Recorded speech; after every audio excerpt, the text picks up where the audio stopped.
work here at Grace Bible Church as the outreach pastor.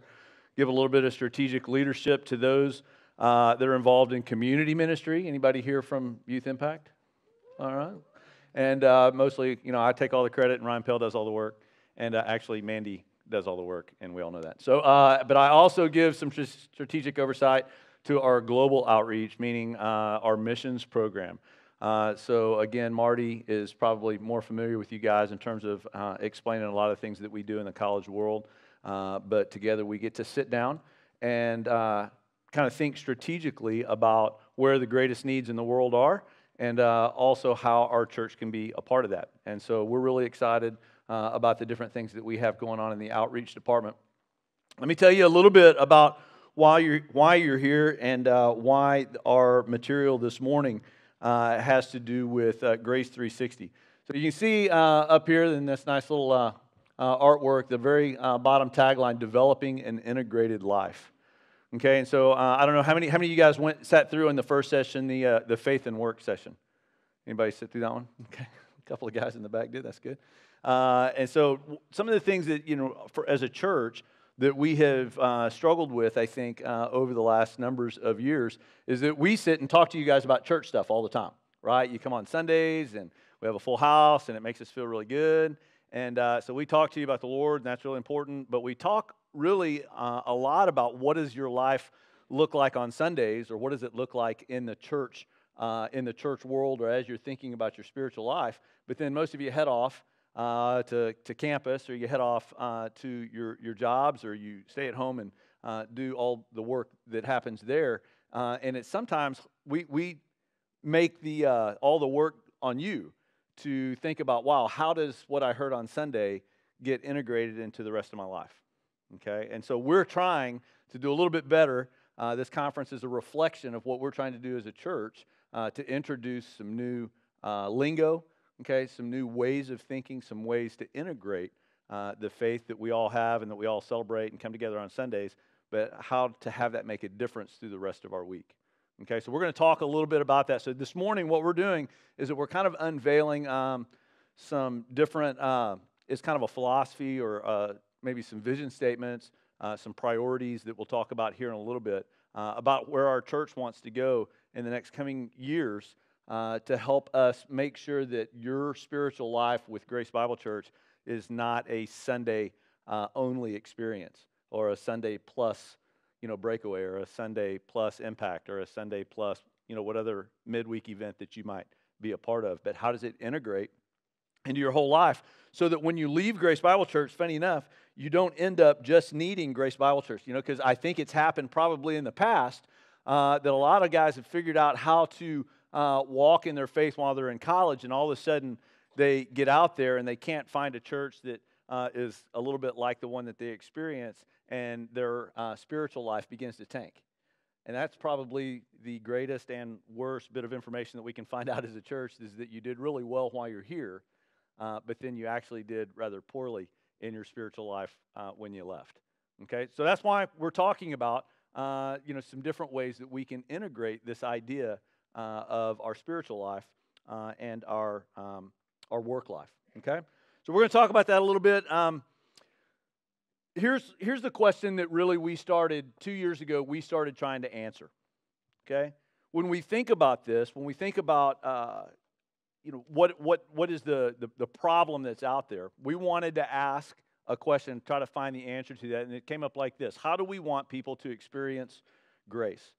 Okay, and of course, there's a little bit of a double entendre there, right? Because we're all tricky people. How do we want people, and we'll talk about that in a minute, to experience not only the grace of God, but also how do we want people to experience Grace Bible Church?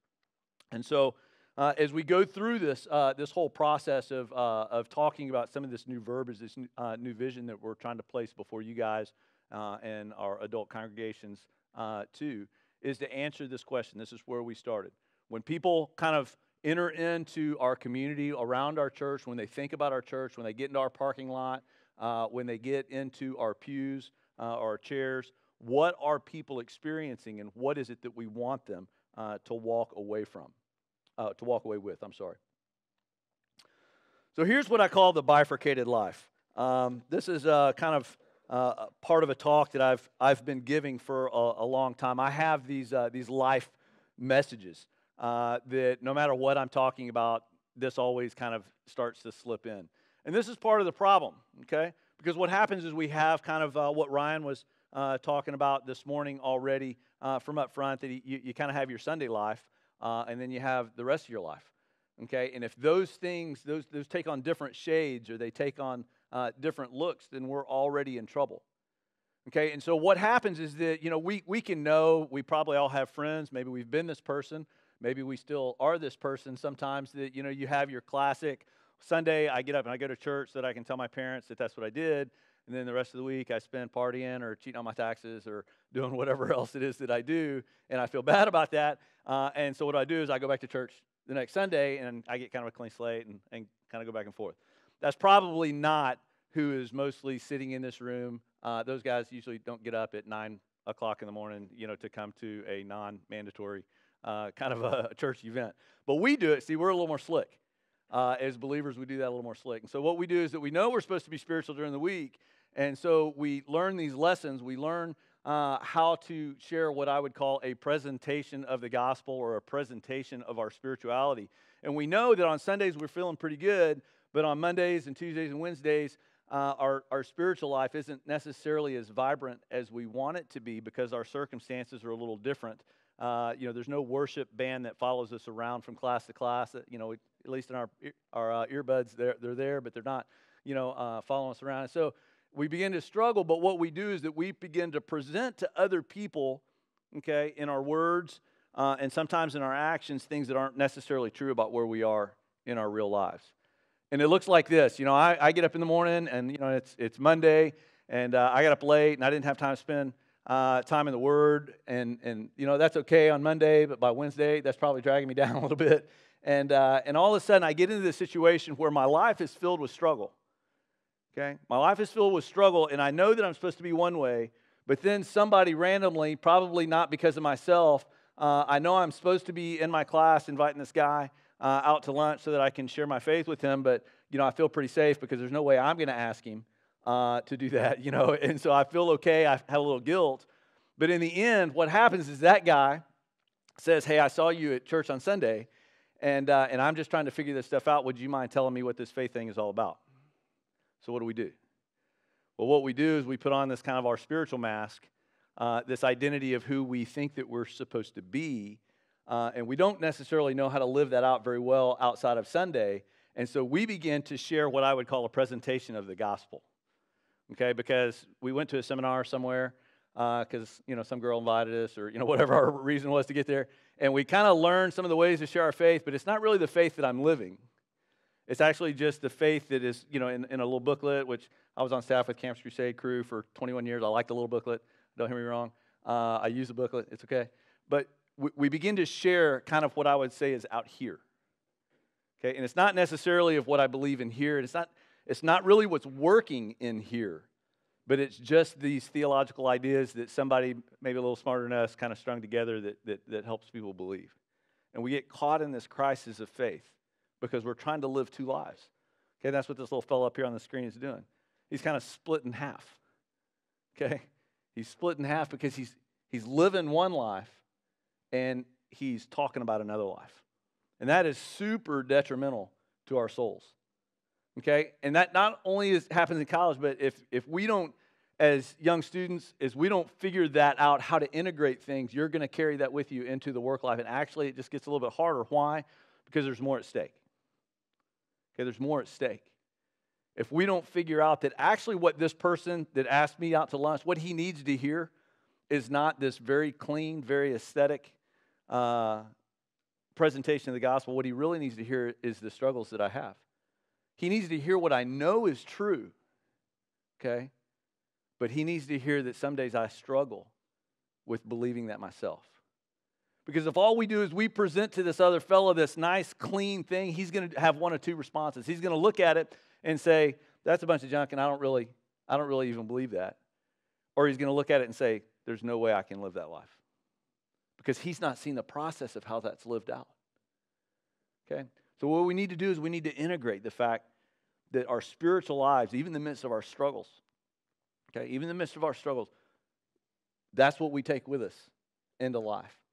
And if we're in the midst of a little bit of struggle, okay, and people begin to interact with us about what we believe spiritually, then those are some of the things that we can share.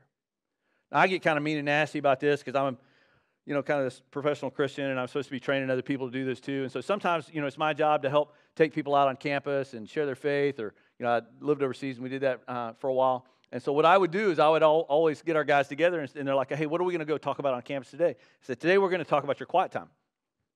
So you're going to interact with whatever it is that you got from God today. That's what you're going to go out and talk about on campus. It's like, I have a problem. I didn't have a time with the Lord today. It's like, great. Whatever the last time you had, a quiet time, whatever it was that God spoke to you, that's the most powerful thing that you have in your arsenal to go and talk to people about how you're interacting. So when somebody says, wow, you didn't study anything from the scriptures today, but you keep telling me that it's really the most important book that you could ever have, then what I want you to go on campus and talk about with somebody else is like the struggle to know that God has left this incredible word for us for our daily living, but that I really struggle to believe that to be true in my life. And to actually believe that God can use that version of the story, that version of the gospel in your life, much more than this clean, aesthetic, little pamphlet kind of living that we have up here. So that's what we're going to talk about. Hopefully that some of our language will help clear that out, because we want to, throughout this day as we're talking about the conference, is to reduce or to eliminate this idea that there's a sacred and a secular split.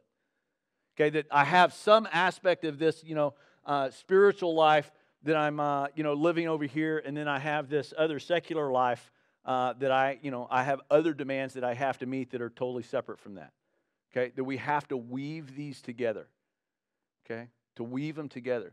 And it's more than just the fact that you guys are either have jobs or have relationships or have other students that are in your class, that somehow that the ultimate goal is only to share the gospel with them. I think God wants a little bit more. Okay? As God builds his kingdom, as he tries to redeem not just people, but as he has given us this ministry of reconciliation, okay, it's not just talking about men and women's souls, okay, but there's also this aspect that if you're going to be an engineer, that you can bring good things to engineering, maybe locally where you are. If you're a teacher, my wife just took a job at one of the schools here. It's a broken world. Her job is not just to organize things so that she can get a coffee with one of the counselors so that she can go out and share her faith with that person. She's supposed to do that, right? But to do her work that's pleasing to the Lord so that she can actually redeem the environment, so that it's even easier to be able to get that coffee and to go out and share the gospel with the people that are there. Okay? We have to think a little bit longer term to have the integrated life. I like this graphic because it's not natural. Because of our fallen nature, we actually are the guy on the left. Okay? And so I didn't want to put up a picture of just this guy that doesn't reflect where we've come from. But that God has this ability through his Holy Spirit that lives within us, through his word that leads us every day, through the community of believers that we can be involved in, that we can get zipped up. Okay? We can get zipped up. And we can take this spiritual kind of side, the sacred side of our life, and that we can somehow integrate it with the secular side, the secular opportunities that we have, so that those become one that I would call the normal Christian life. Okay, you guys with me? You see where we're going? Oh, good. That's good. All right, just making sure. So as we seek to answer this question, like I said before, the double entendre is intended. Okay, because we want to look at this. How do people experience the grace of God? As a church, that really is one of the most important questions that we can answer. Okay, especially at this church, that's an important thing. Grace is not only in our name, but because we are a church theologically that would be called a free grace church. That's one of the hallmarks of what we believe. Okay, that the grace of God is preeminent in our lives. And so we want to make sure that as you guys leave, whether that's on a Sunday or you graduate and you go out into the workforce, you're going out somewhere else, you go out as missionaries, you go out and do whatever it is that God is helping to lead you into, that we want you guys to have an understanding of the grace of God and how to experience that and how to help other people experience that.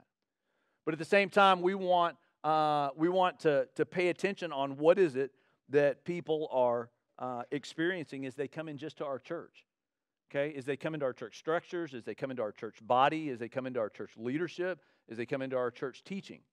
What does that look like? Okay, what does it look like for them? And we want to pay attention to some of those things. Okay, so that's the question that we're answering. It's more than just a model. There you go. It's more than just a model. Okay, what happens to models? Models get deconstructed.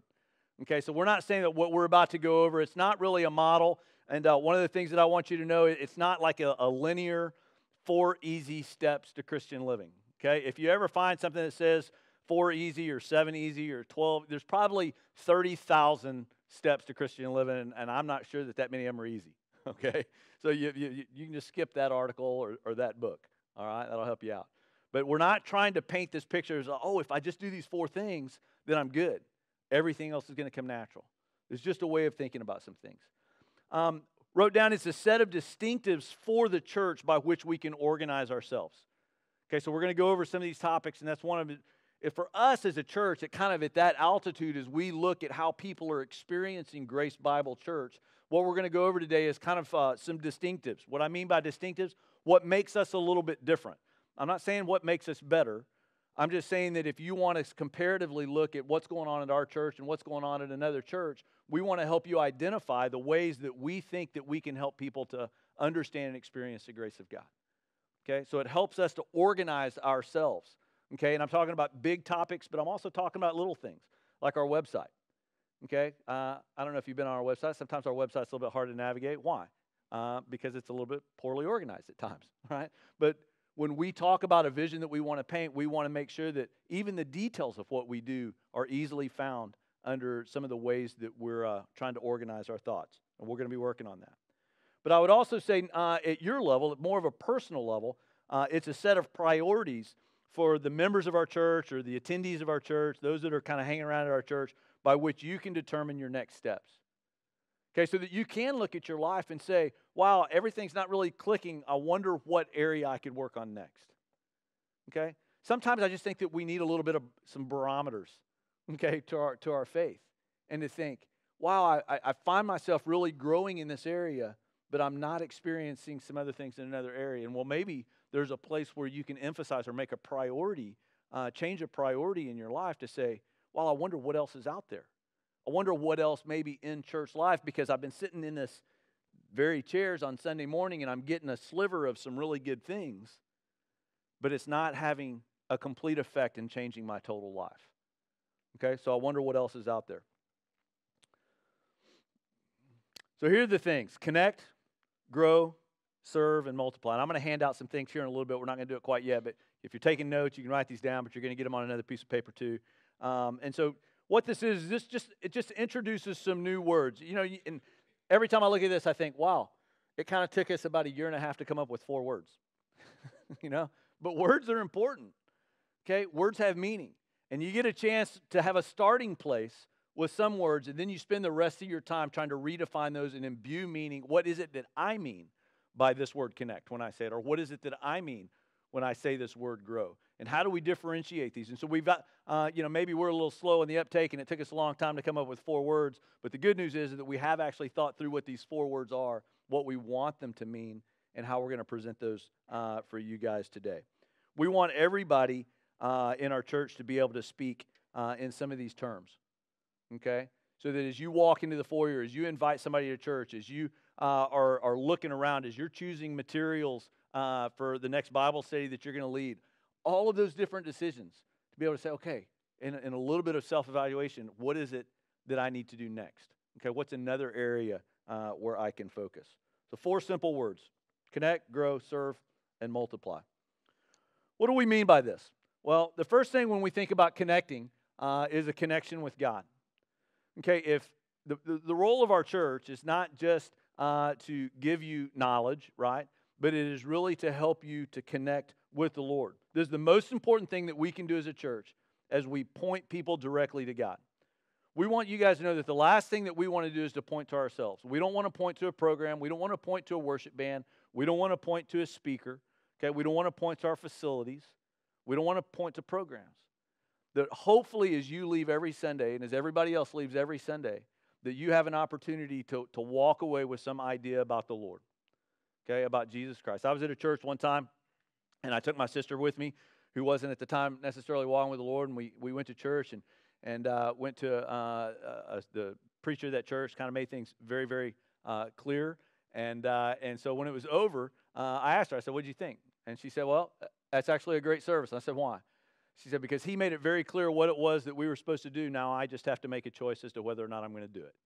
And I thought, you know what? What a great opportunity. She didn't say, "Oh, man, he was a great speaker." She didn't say he had great stories. She didn't say, "Wow, his understanding and knowledge was incredible." She said, "I'm walking away with an understanding of a passage of God's word, and I have a choice to make of whether or not I'm going to do it." I think, man, that's a pretty good evaluation of a church. And that's what we want, to be able to every Sunday, every program, every whatever it is that we do through our relationships, that we can point to Jesus Christ so that you can walk away with an understanding of what he said, but with an opportunity to either follow or not. You know where it is, and it's in your hands, okay? The second thing that we want to help people do is to connect with others. We have to understand that the biblical model that we have includes community, okay? I don't know how many of you guys came to faith kind of like totally by yourself, like you didn't have any example or any other knowledge of Jesus, and you just decided one day to go to the store randomly and buy a Bible and sit down and read it and came to faith by yourself and have been growing ever since. Is that anybody's life story? Yeah, probably not, right? Because it happens through people. Okay, you probably grew up. Many of you grew up in a family that took you to church.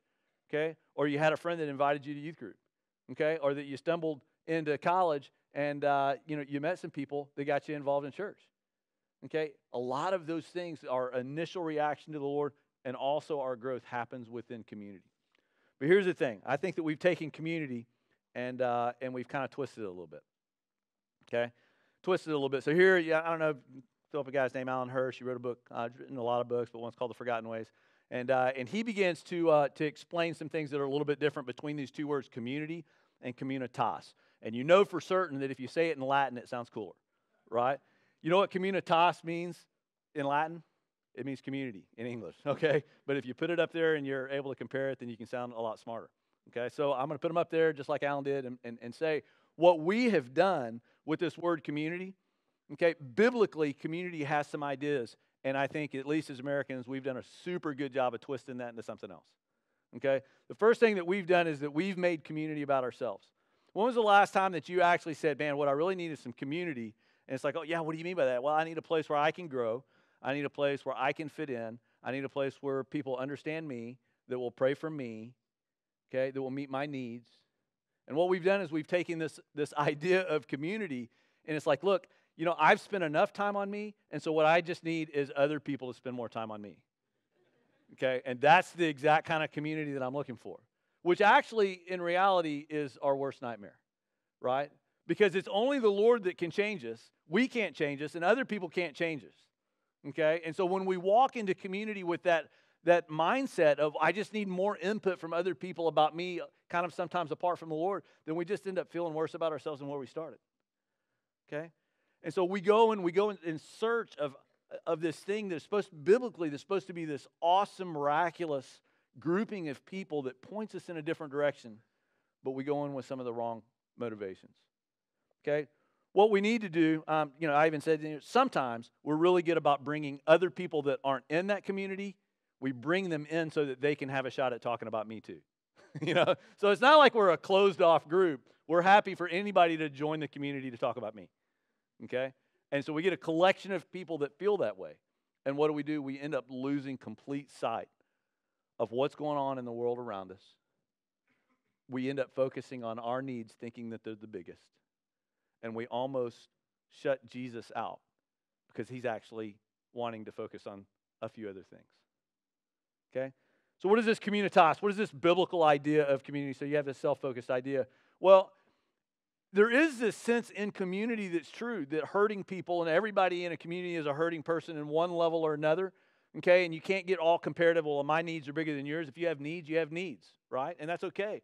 And there does need to be some type of an internal focus within community, okay? Otherwise, you just get this random group of people that are off in a lot of different directions. So there is a little bit of focus to it, but actually what happens is that you're supposed to take some of the people that are in the group and help them to begin to focus on others and then have those priorities ongoing of focusing on those around you, okay? The communitas, or this biblical idea of community, is actually an other-focused community. Now, some of you guys may be sitting there and think, you know what? My Bible study that I'm in right now was kind of good starting out, but it's gotten a little bit boring. It's not really meeting my needs anymore. Okay? Well, that's what happens to the first one. When we get involved in anything that's supposed to have this outward focus, and all it really does is have this inward focus, and we think, wow, that's great for a while, but then we figure out that nobody else can solve my problems, and all of a sudden it's like, you know what I need? I need a different community. I need other people. I don't like what these people are saying about me. I need to go find some other people that have other opinions, maybe better ones about me. Okay? And to think about what that looks like. So actually, we find out more about ourselves. We find out more about what the Lord wants us to do. We find out more about how the Holy Spirit works in our life and how to apply Scripture when we're focused on other people. Because what it does is it doesn't just reveal the needs that are self-focused. It reveals the needs that the Lord is totally willing to meet. Okay, it's like, I don't know how to share my faith, but I need to go share my faith. Well, I need to find a community group of other people that are not so self-consumed, but actually that are others-focused so that I can go out and be scared spitless, with a P, okay, and get out there and do it. Because the Lord's going to meet me there. The Lord is going to meet me there, okay? The 2 verses that I know and the Holy Spirit that lives within me is going to make that story sufficient for other people, and you're going to be totally surprised that God is going to use you to do that. We need to have this other-focused idea of community. And that's where one of the places to start is we think about what does it mean to connect. Certainly, we need to connect with God and to have an environment where that's possible. But we also need to be able to connect with other people. Second word is grow. And we're going to come back around to each of these. And I'm going to give you guys some ways in the end about with each of these words how you can have some applications. So the second is grow. What do we need to grow in? Well, 3 things. We do need to grow in knowledge. And I'll say this about our church. This is a pretty good one. Okay? Our church is pretty good in this area. As a matter of fact, on the whole spectrum, if you kind of evaluated us in the 4 different areas, grow, and even as a subset of grow, growing in knowledge, man, that's what Bible churches do. Okay? And I'm glad that we do that well, but that's not the whole picture. Okay? We need to ourselves grow in doing some other things well too. But if you come into our church, one of the things that you're going to find out is that we're okay about helping people to understand the Bible. And that's a great thing because as I live my life, I found out that there's a lot of people that call themselves believers that actually don't know very much about the Bible. So it's a good thing. It's an important thing. But knowledge that just gets stuck in your head really doesn't produce a whole lot in the rest of your life. Okay? So we need to not only grow in knowledge, we need to grow in character. Okay? Learning how to apply what we know in our mind to our life. And that shapes our character. Okay? As I mentioned before, we learned that stealing's bad, so therefore cheating on my taxes is bad, so therefore when it comes to April, I have some decisions to make. Okay? It's not just whether I know it's right or wrong. It's whether or not as I fill out my TurboTax or, do whatever else it is that I'm going to do to fill out my tax work, am I going to be honest? Even to my own detriment. Because it's not actually to my detriment. It may make me a little poorer, but it's actually going to help my character grow. Right? So it's actually going to make me a better person. It's going to make me follow the Lord in a better way. Okay? It's going to help us to integrate our faith with the whole rest of our lives. And the third thing is that we need to grow in skill. Now, I just say that's being able to help other people grow. That there are things that we need to learn. And frankly, I think a lot of people that live in this town in particular, because, let's just be honest, there are a lot of believers that live in College Station. Okay, I mean, you begin to think, I live, 15 or more years overseas, and so I have some things to compare it to. College Station is probably the most evangelized city in the world. Okay? I mean, you can't get away in any coffee shop in town without somebody reading their Bible. Okay? You just walk in, and then anybody that really wants to know about the gospel in this town has a pretty good shot at it. Right? Because there's lots of people around. And we get to this, maybe there's 10, 15,000 people, maybe 20,000 people at this university. I don't know what the numbers are because, we didn't take a poll.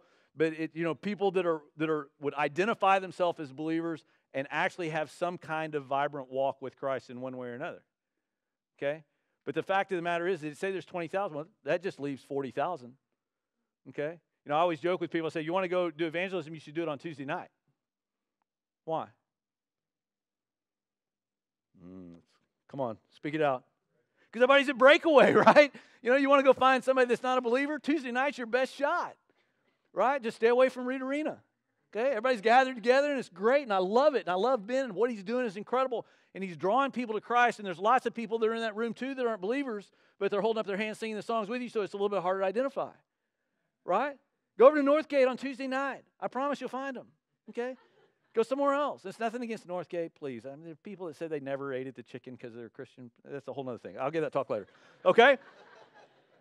I'm just telling you that they're around, but we can fool ourselves into thinking that to be vibrant in our life, we don't really need to learn how to share our faith because everybody here is already a believer. But that's just not true. It's just not true. You want a good place to start? Walk over into the engineering section of our campus. One, you won't find many Americans. But you will find a lot of international students that are there, okay?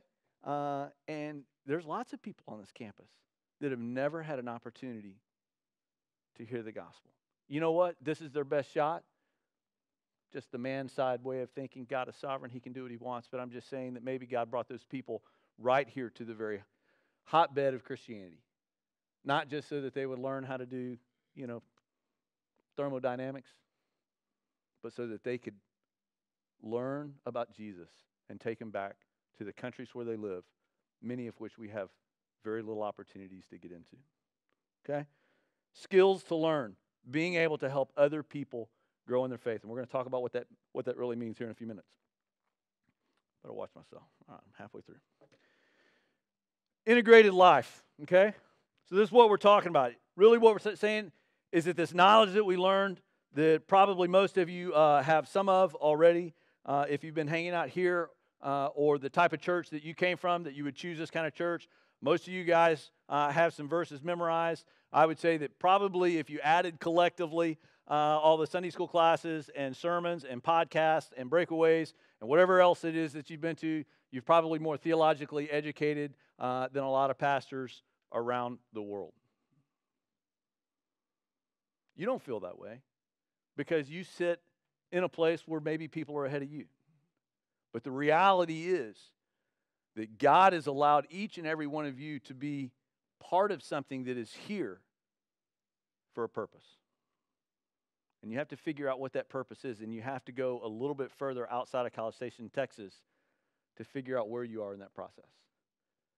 That you've probably had more spiritual input by being a part of what's happening through our church than most of the pastors around the world. And that should sit with you. We have to figure out, how does this information move from our head and get down to our heart? That it actually changes the ways that we make decisions. That it changes the filters that are out there, because those filters get fuzzy. Okay? I deal with it myself. I have 3 kids. One of them is a junior in high school, my oldest, and he's getting ready to head into college, and I get confronted daily. All right? I get confronted daily with these ideas of what is it that I'm going to call my son to do as a parent. Am I going to fall into some of the same traps and some of the same limited thinking that lots of other parents had, and say, son, you need to get it, that's fine if you want to do history, but you better get a backup job, Am I going to do that? Or am I going to call my son to say, you do whatever you want to do, whatever the Lord puts on your heart, but live life with a passion, okay? Don't consider yourself. Consider the world. Consider the kingdom that God is raising around the world and how you can be a part of it. Now, when I was in college, a long time ago, and I called my parents and said, hey, guess what, Mom and Dad? This summer I'm going to the Soviet Union. Not the former Soviet Union. I'm that old, okay? To the Soviet Union. It was 1988, okay? And so I pushed my parents, okay? I pushed them. It was a hard thing for them to say yes to, okay? I was putting myself through school and making a lot of my own decisions, so it was more of an informative decision than it was one asking for permission, so they kind of had to deal with it, but I pushed them. And all the years, I lived in a number of communist countries. I lived in a couple of hard places. We lived in some places that weren't so bad. But I always knew that this day was coming, and it's at my doorstep when my kids were going to choose something, even though I'd had all those experiences myself. But my kids are going to choose the one thing that freaks me out. And I don't know what it is. Dad, we're going to Mars. I don't know. I don't know what it is. But what they're going to try to do, God is going to kind of get me back for. Because He wants me to continue to grow. And He wants me to make that decision that my kids are not my own. Okay? My life is not my own. That I'm living out this stewardship. And I have got to figure out how to get this information that's in my head down into my heart. Otherwise, you know what's going to happen? You know what the statistic is? That something like 5 years outside of college, less than half of you guys will be walking with the Lord in any kind of significant way. Do you want to be part of that statistic? Sure you do. The good half, right? You want to be the good, but that just means somebody else isn't. If it doesn't get to your heart, then the world is going to have its way with you. The last part is that it has to move from our heart to our hands and our feet. That it has to be visible. We cannot just live this life of filled with passion one time a week, and thinking about all the ought tos, all the should haves, that we just end up with spiritual regrets. What we need to do is to begin to act on our faith during these days in our lives, so that in those days of our lives, that we're still going faster and stronger. Okay? That you decide now that, hey, these issues in my heart are going to reach my hands and feet. They're going to make the decisions. I'm actually going to sign up for this, and I'm not going to sign up for that. And I'm going to make this decision based on my spiritual walk with Jesus. Okay? Because once we do that, then we put ourselves on a trajectory that's going to throw us into greater opportunities for serving the Lord. Moving from head to heart, and moving from the heart to the hands and the feet. That's what it means to have this integrated life. Well, we're not living one life on Sundays and one life, a different life throughout the rest of the week. What does it mean to serve? Well, a couple of places that we need to figure out how to serve, and one of them is inside the church, okay? Meeting existing needs that sustain our church. There's lots of opportunities, and some of you guys don't know, it's like, I want to feel, a little bit more part of the church that I serve. And if you think about it, there's actually a million things that you could do, and some of you need to be doing some of those things. Okay, some of you need to say, you know what, one of the things that I need to do is quit worrying about my studies so much and actually go and serve in other places. And there's a million things that you can do, and we can talk about some of those in a minute. But the other place we need to serve is outside the church, okay? That we need to figure out, how is our faith going to impact our home, okay? Now, some of you guys are a little bit more my age, and you've got kids, and you're married already, and how is my life going to integrate into my marriage? And how is it going to integrate into my parenting, okay? Am I going to speak one language and say, God, everything is yours, and then hold on to my finances and hold on to my kids and hold on to these relationships as if I have to be the only one that's protecting them? That's a problem. But for some of you, you're not quite there yet, but where you are is that it's time to strap on what I call the big boy pants and to go home and have some serious conversations with your parents. Some of you need to actually go home and share the gospel message with your folks. And you're thinking, that is the freakiest thing that I'm ever going to do in my life. But you need to do it. You need to let your parents know that you are all committed to the Lord. Because you know what? If you have kind of this little mealy mouth, Melba toast walk with the Lord, they're never going to respect what it is that you believe if they're not believers. Why? Because if you don't believe something that's greater than them and then present it in such a way that God has your heart and all authority over your life, why is it that you think that they would change? You need to be respectful, and you maybe need to have that discussion in steps, okay? Don't mail them this, little gospel pipe bomb and, let it explode in your house, okay? But to begin to have those decisions and say, thank you for your resources. Thank you for your input. I always want it. I always want to hear what you have to say, but I want you to know that God has put a calling in my life, and I have to obey what it is that He's called me to do. It's time to put on our big boy and big girl pants, big girl skirt. I don't know what the metaphor is, okay? And have those discussions with mom and dad, all right? Some of you also need to have those with the other relationships that you're into, but that's another talk. Be happy to give it one day. Impacting Not only what's happening at home, but also at work or at school. Okay? Do the people around you, if I followed you around one day, and the only question that I ask those that sit in your class around you, those that are in your fraternity or sorority, those that are in your work groups, if I said, hey, what kind of person is this? A pretty nice guy, pretty nice girl. How do you think that their walk with Jesus is? What would be the response that I get? What do you mean? His walk with Jesus, what does that look like? Or would they know? Maybe I would have to couch those in a little bit different terms if the people that you work with or sit next to or kind of live your life out with, if they're not believers, they may not know our Christian lingo. But if I ask them, what's the most important thing in that person's life? What do you think the people around you that you spend a lot of your time with would think to answer?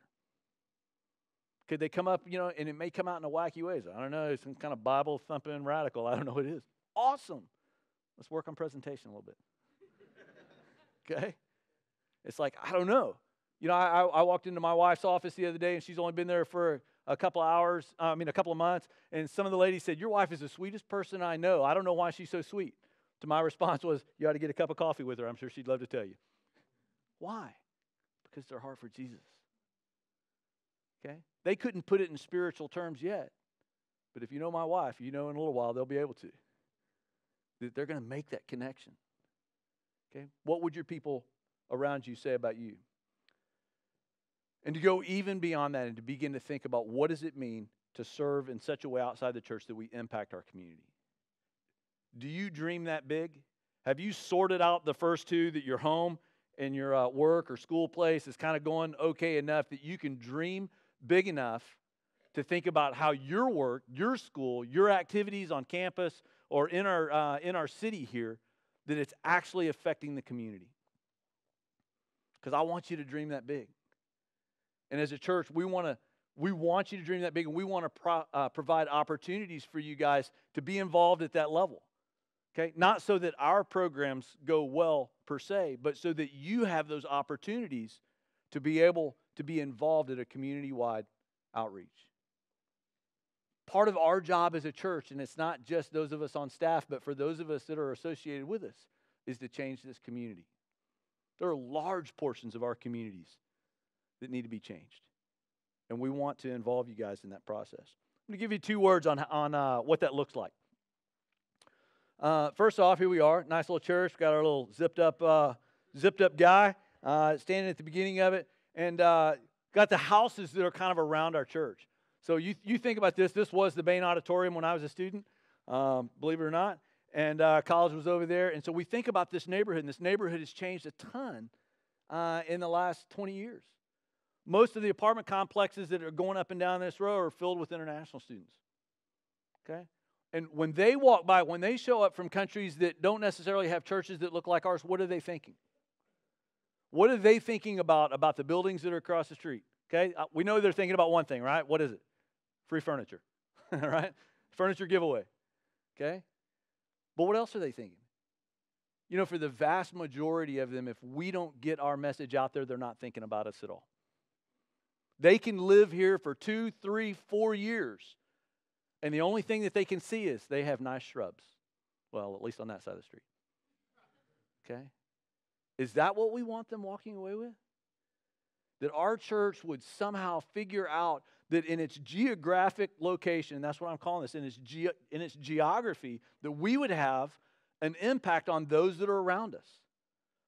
Because the last thing that I want them to think about is our shrubs. I want them to think, I don't know what's going on over there, but it's crazy, and people flock in, and there's no parking, and people come out smiling. Okay? And the people are nice, and they give us free furniture, and we love that. And so I'm going to walk in and check it out.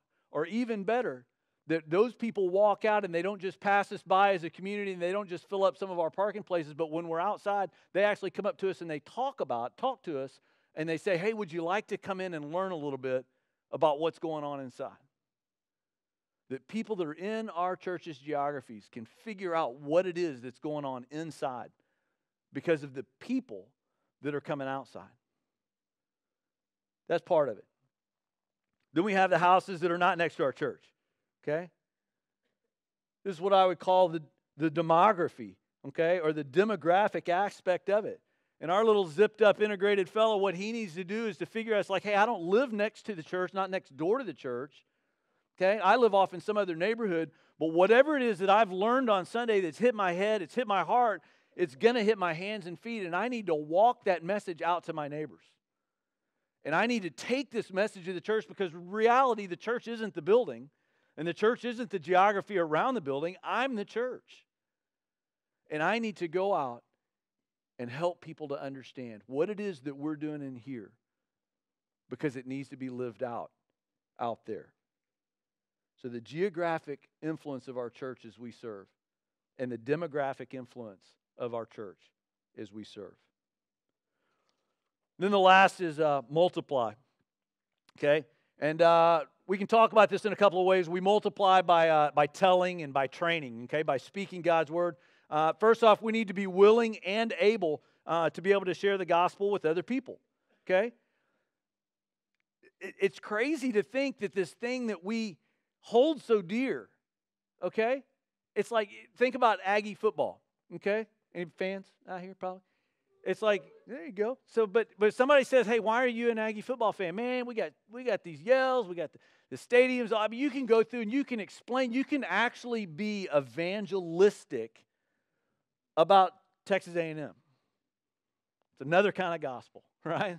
Why? Because you drank the Kool-Aid, right? You're living it out. As a matter of fact, when somebody says something against it, you're all over them.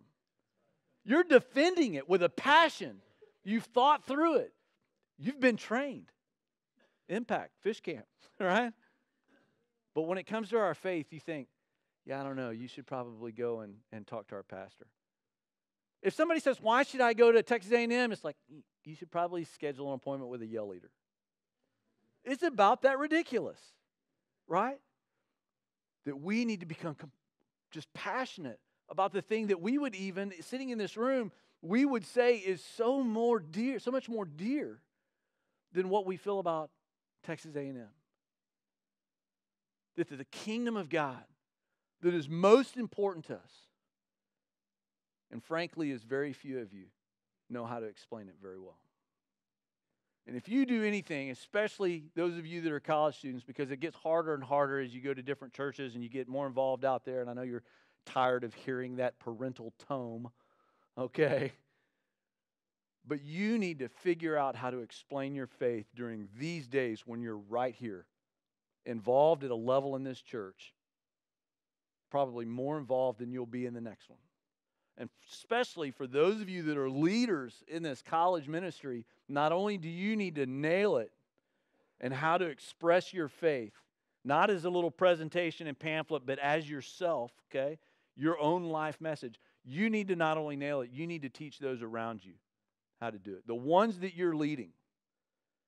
The greatest gift that you can give to them, aside from belief in the first place, obviously through what God is doing in their life, is to help them be ready to face the world, not in a defensive position, but with the message that they're willing to share. And if we don't get it nailed down ourselves, who's going to do it? It's an important aspect of what we do. The second is this: making disciples that make disciples. Okay, this whole idea of discipleship, it's a funny word in Greek. It's mathetes. And I love it because in modern Greek, I lived in Greece for a while, and in modern Greece, it just means high school student. And I like that because that's what Jesus had to work with. You know? He just had these guys that were kind of this high school age, maybe a little bit beyond. And the word really just means a follower. Okay, when you go back, it's not even really it's not restricted just to a biblical sense. It's actually a word that's used all the time. That's why it means something even to this day in modern Greek. And what it just means is it's a follower.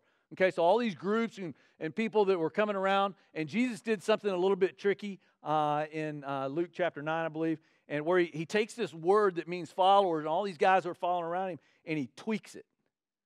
Okay? And he said, it's not just somebody that's following my message. Like, hey, I'd like to hear that. I'd like to learn more about that. I'd like to, kind of be around because it sounds kind of cool. But it's somebody that's following him. And at the end of that passage, he says something really interesting that nobody likes. It says that at the end of that chapter, he says that Jesus resolutely set his face to go to Jerusalem. And what he's saying is like, you want to follow me? That's great.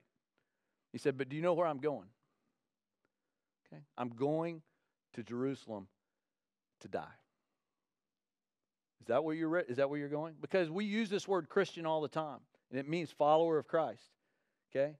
And it doesn't mean simply that we just believe what he said, but it actually means that we're going where he went. And so we have to do a little evaluation. How are we doing? So we have to think through that. Not just being disciples and not just making disciples, but actually making disciples that make disciples. That's the biblical model. Okay? That it continues to move forward. Okay? We have to do this both in a community and a global context. Not only what's happening here, but to think with the eyes of the world. What's going on out there in the world? Okay, so we got our guy, and he's sitting right here in Texas, right? It's a great place. He's still all zipped up, integrated life. And what he's supposed to do is to make disciples. Okay, so he's got some more little disciples, but where those disciples end up going is around the world. Why? Because they're going out to make other disciples. But let's not forget that we have the opportunity to go as well. And if you have not wrestled in this room while you're in school with what it is that God might have called you to do, then that's my challenge to you. Because you came in here with lots of expectations, and you came in here with lots of plans on your own. But have you been able to get to a point to put those open-handedly on the altar and say, Lord, I'm willing to serve you in work. I'm willing to serve you in community. I'm willing to serve you around the world. Because all of those are valuable to him. And we want to communicate that being a missionary is no more important than being a good accountant or whatever, but sometimes God will fill one slot a little bit easier than he fills another because of people's willingness. And we have to get to that point in our Christian life where we have to wrestle with that. I will guarantee you can ask the old people in the room, sorry, old people, some of you are like 35, is that when you get to be 35 or 40, they actually have regrets of the decisions that they didn't make when they were in your shoes. So you may think, well, if I can just get out of college without Marty telling me I need to be a missionary, I'm skating. I'm telling you, when you're 40, you're going to come back to the decision, and it's going to be even harder if you're living your life right.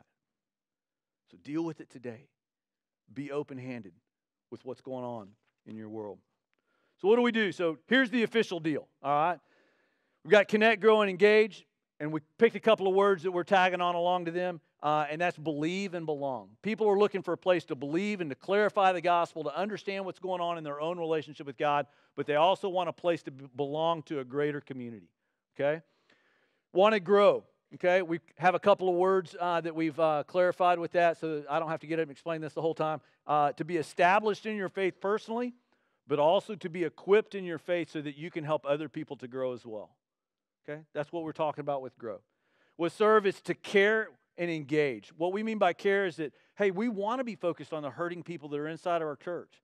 Okay? We want to give meals to those who just had a loved one die. We want to be able to help out with all the different things that happen, with people that need premarital counseling, with people that need, whatever else it is. We want to meet those needs internally. But we're committed beyond that to engage with the world that's around us. Okay? To engage with them. And then multiply, we want to be able to reach people, that we want to share the gospel, that the Great Commission is part of what we do. And we want to do it with a mindset that whatever it is that we're doing can be replicated again and again.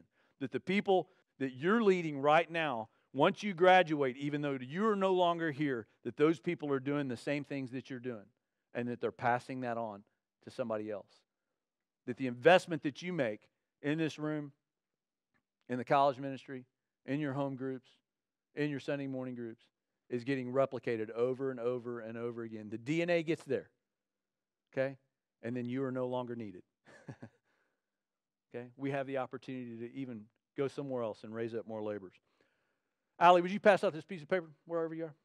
What I want to do is that I want to give you guys just a couple of minutes to do what I'm going to call a self-evaluation. And as they're passing this out, I'll take you through my own self-evaluation. I want to know, how am I doing with this? Because not only is this high level, for what we want to do as a church, but it also gives us an opportunity to figure out what is it that I need to focus on in the coming days.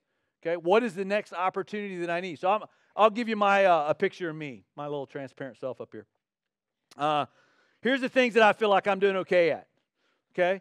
By virtue of my life and the decisions that I made, the training that I took, the fact that I was on staff with a parachurch organization for 20-something years, now that I work for a church, these are the things that actually I'm doing okay with. I have a strong belief in God. I have a place of belonging. I know that community is important to me. I have guys that are in my life that are asking me hard questions, but we're also focusing on people around the world, okay? I feel pretty established in my faith. I made choices. I was actually a missionary for a while and then realized I didn't understand my Bible at all, and went back and tried to remedy that through some seminary, and thankfully that didn't wreck my faith, and I still went back to the world. And, cemetery and seminary are really close words together, so if you're thinking about it, come and talk to us. Make sure you're getting the right one. Okay, so establish that and began to learn how to equip other people, okay? That's how I probably ended up here today. But, okay, care is a little more problematic with me. Okay, do I know how to care for people at some levels? Okay, I know that, my wife is going to cry this week, and I have no idea why.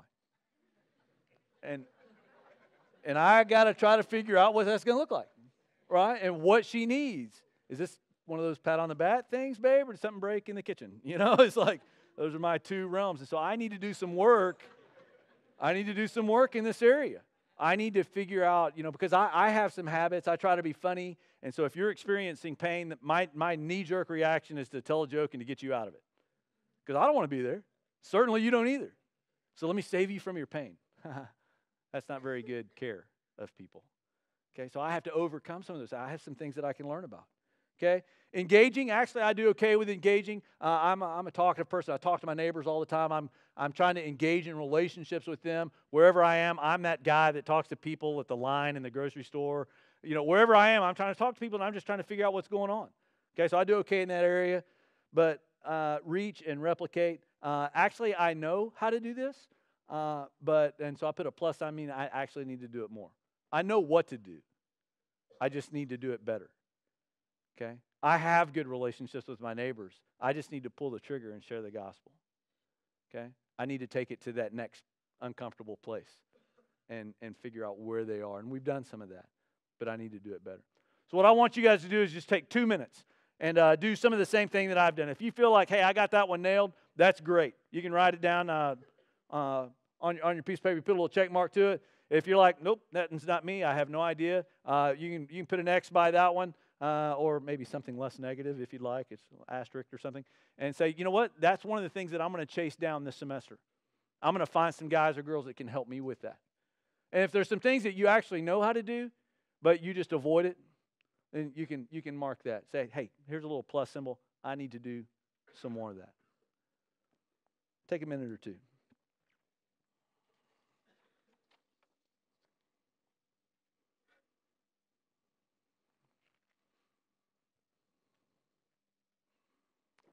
Yeah. If you don't have a pen, you can just poke a hole. I don't know. You figure it out.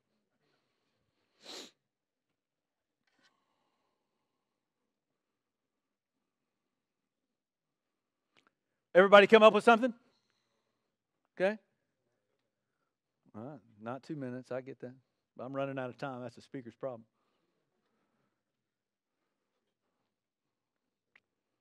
Okay, that has to have been 2 minutes, right? I'm not thinking about it. But anyway, you can keep working on it. All right. Maybe some of this will be a little bit clearer because I want to go back through. The 4 words, and I want to give you some application points. Okay. And the last thing I want you to do is to walk away saying, "Man, I got to do all that." All right. I want you to focus. That's why I wanted you to do a little self-evaluation and figure out, hey, what's the next step for me that I can work on in the short run to help this thing that I do in faith get from my head to my heart to my hands and my feet. Okay, so let's talk real quick about Connect. Some of the things, I don't know about in this room, but I'm just going to say it. Some people just need to clarify their relationship with God, and that's their first step. Okay, I'm assuming that most of you that are in this room are here because you're going to be a leader in the college ministry, and I hope that you've already clarified your relationship with God before you've stepped into leadership. Okay, but if you don't know, that would be a great first step for you. If you're thinking, wow, after hearing some things this morning, this isn't very reflective of the life that I have as a believer, and maybe I need a little bit more information about what it is that I believe. Clarify your relationship with God. There's tons of people here that would love to talk with you about that, me included. Okay? committing to sticking at a church. Okay, quit shopping around. And I tell people this all the time. You don't like our church? Come talk to me. I'll help you find another one. Okay? That's great. For all the believers that are in this town, what I want them to do is to find a church and to stick to it. Okay? If you don't end up coming to this one, that's just an open seat that we can reach out into the community and find somebody else that maybe will come and take it. I'm not concerned at all about those people who are going to go out on their own and find a church. You can go to church wherever you want to. Okay? But if you're coming here, then commit to it and stick to it and be a part of it. Identify with it. Become a member. Be baptized here. Okay? Join a home group. Join a college group. Go on a retreat. Men's retreat's coming up pretty soon. Okay? If one of the things that you feel like is like, man, I'm just not connected with anybody outside the college ministry, come to the ministry. Don't be afraid as a college student. We stopped doing the old guy, young guy thing. Not going to lose this year. That's a joke for anybody that's been there in the back. Okay? Men's, women's college. Okay? So do something that you feel more connected with our church. Not because we get something more out of it, but because you get something out of it. Identify with us for a little bit. Grow. If you're really passionate about something that you don't really understand very well in your faith, it's like, I really want to follow God, but I'm not real sure how all that stuff fits together. Jump into an essentials study. Learn a little bit about what it is, the essentials of our faith. Okay, join some other kind of Bible study. We have first call for the guys. If you're getting ready to head out into an engineering job, okay, do life after college or jump into a first call group. Okay, it'll teach you how to get up early in the morning. It meets from 6 to 7:30 on Tuesdays. Okay, wow. Didn't even know those hours existed. Okay, do a launch group. Get involved with Merrill and some of these guys. If you're at that point where it's like, man, I keep wanting to not make a decision about, going to the world, but it just keeps nagging me. Then go figure out what that means. You might find out that God doesn't want you there anyway. Okay? But plug in. Ask questions. Be a part of a community that's going in the same direction. Okay? Don't just sit back and try to figure it all out by yourself. Don't just feed the head. Make sure that it leads to character growth and obedience. If all you do is feel like that you leave church and all you have is more opinions, you need to get with some other people. Okay? Because that's not what our church experience is about. It's about getting it to our heart and our hands and our feet. Serve. Okay? Lots of different ways that you can care for the congregation. There's Sunday morning opportunities. There's parking people. There's childcare. There's teaching, greeting, music, offering, sound booth. There's so many different ways that you can serve that only cost a little bit of time every week. Okay? There's meals. You can make meals for people with new babies, people with lost loved ones. There's meals happening all over all week long. Okay? You're probably thinking, how can I get on some of those meals? Okay? Engage with community. Okay? Community events. Well, you can be a youth volunteer. You can be with Youth Impact. There's big 5 events like the furniture giveaway and the country fair and all the different things that we do with those. Okay? There's work projects coming up. There's the community partnerships like the Bridge and the food pantry and other people that we partner with. There's opportunities all over. Why do we want you to do that? Well, one, because there's needs out there that we need filled, but we're doing it for you. You need those projects more than they need you because you need to struggle with engaging in your faith. Okay? And then multiply. Learn how to share your faith effectively. Okay? Your faith, not a presentation. Your faith. How do I share what's going on in my life, in my walk with Christ? Learn how to do that. Be a part of a group that is not just making disciples, but making disciples that are helping to make other disciples. Okay? People, not just this hearing, teaching thing that oftentimes goes on at church. Okay? Experience a short-term mission trip. Okay? Find out what it's like to live in another culture. Open your eyes, maybe for the first time, to what other people's plight is around the world. I guarantee you, it's not like College Station, Texas. Trust me on that.